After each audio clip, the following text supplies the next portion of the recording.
Welcome. The video you're watching won't just be about games that intentionally crash and make you reopen them. I find fake-out humor, while entertaining, can be often unchallenging and easy to cover.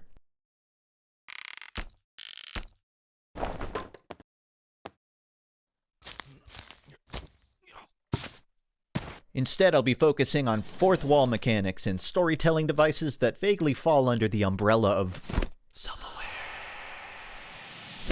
I'm also not going to use the word once because I consider it a slur. Anyways, let's walk through this video. The out-of-bounds glitch is as certain as the sun rising in our skybox. Name a game and someone's probably broken out of it by now.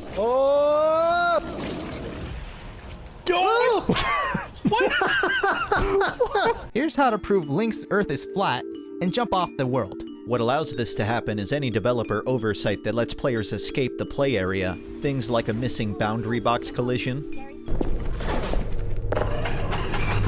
or any mechanic that overrides the player's position in the world. It's not unlike your cat squeezing its body through a microscopic hole in the fence.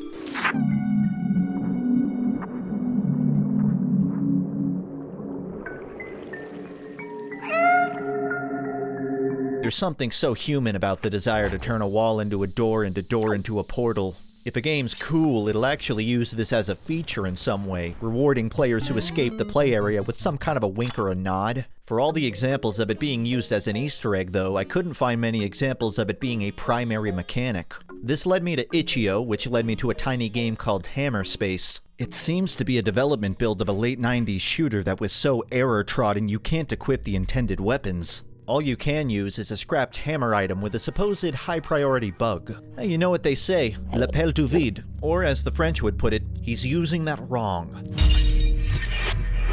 Damn right I'm using this hammer wrong. I'm traversing just outside the level while platforming back into it to access keys and thwack enemies. It also gives him a case of the wiggles. Keys are also reset when you wall walk, so parts of the level have to be completed without glitches. You can go around reading internal feedback on the game, but don't expect too big of a picture. This game was made in a week and is about 5 minutes long. If my hands were on the wheel of making a game like this, I'd probably take a few cues from any percent speedruns. We have to contain this. By the way, any percent just means skipping through parts of the game by, well, any means necessary.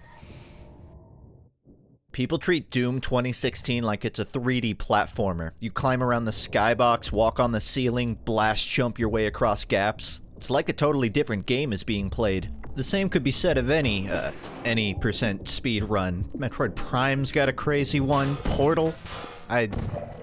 Yeah. Sekiro, Morrowind, every video game ever. All I'm saying is when lightning strikes the same spot 100 times, eventually a developer's gonna come along and hold a bottle out to it. Making a game by breaking a game is pretty cool in concept. I'd go more in detail about my theoretical pitch, but I'm no dev and I'm no speedrunner. You could even say I'd be on the outside looking in.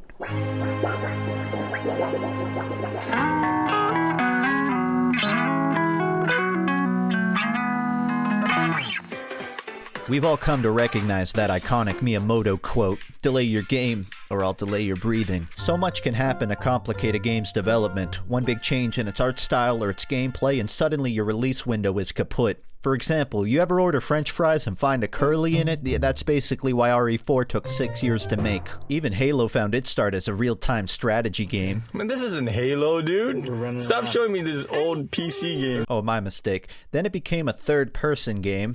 Isn't this from Final Fantasy? Yeah. Yeah.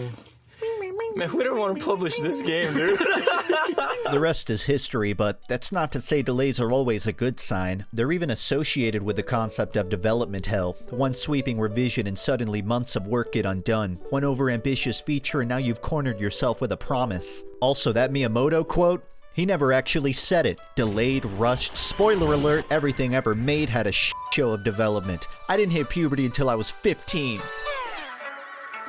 This might all seem like random stuff to be saying, but I promise I'm going somewhere with it. When games shift in direction, tough decisions have to be made. Efficient developers will salvage anything useful from the older game while sacrificing parts that don't serve a new purpose. Sometimes even cool experiences end up removed because they just aren't practical to implement.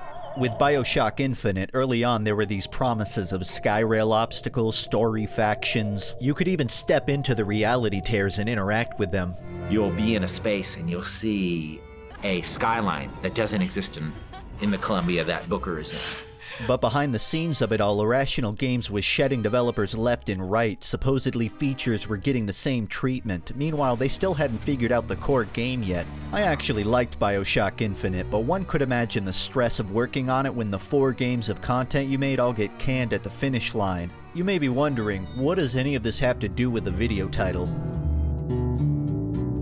Well, imagine everything I just explained to you about development hell, delays, and Bioshock Infinite was the premise of a video game. A creator with no core game idea, a team being slowly decimated with time, and most telling of all, a graveyard of features dropped late in development. As a playtester, you don't have much control over the situation, but anything that you hack might. Good, you found a way inside that monster's head. It turns out you can actually manipulate much of the game under the creator's noses. For example, I found a scrapped enemy type, ripped its propellers off, and then stuck them on a turtle. His name's Craig. Then I rode Craig out of bounds and found a secret message. Naughty, naughty. You're not even supposed to be here yet, boss. Yeah, this game's not easy to explain, but it does make sense when you learn the people who made it formerly worked on Bioshock. What if all the missing features of a game were secretly still accessible? What if you could run around a broken demo Frankensteining things together to progress? There's so much heartbreaking symbolism for something planned but never accomplished. Not just the cancellation of a game, but the very stillbirth of a metaphorical and literal child. If you visit the origin point of the world, 000, legend has it. This tree bears impossible fruit. Huh. It's emulative of the work of Davey Wreden, that being the Stanley Parable and the Beginner's Guide. These premises accept themselves as a video game and explore how players interact with that knowledge, the illusion of choice, the intent of artists, and lastly, the interplay of promises. The Magic Circle is also like those games in that you'd have more fun playing it than hearing it described. That doesn't mean it'll blow your mind, but you might come out of it a little more sympathetic to the people making your favorite games. God only knows how often great things become diffused with mediocrity. Oh, thanks, Craig. I've been looking for these. I had more mechanics to talk about, but this feels like an organic stopping point. Too much self-awareness is exhausting, but too little of it can ruin your life. Find a middle ground. You really want to see the rest of these examples, huh? Okay, fine. Just a peek. Oh, that's the wrong page. How's that for meta? Oh, I said it. Justin and wondering how he dropping my options, I am reduced to one. Justin's coming to keep on dropping knowledge on me. It's funk study.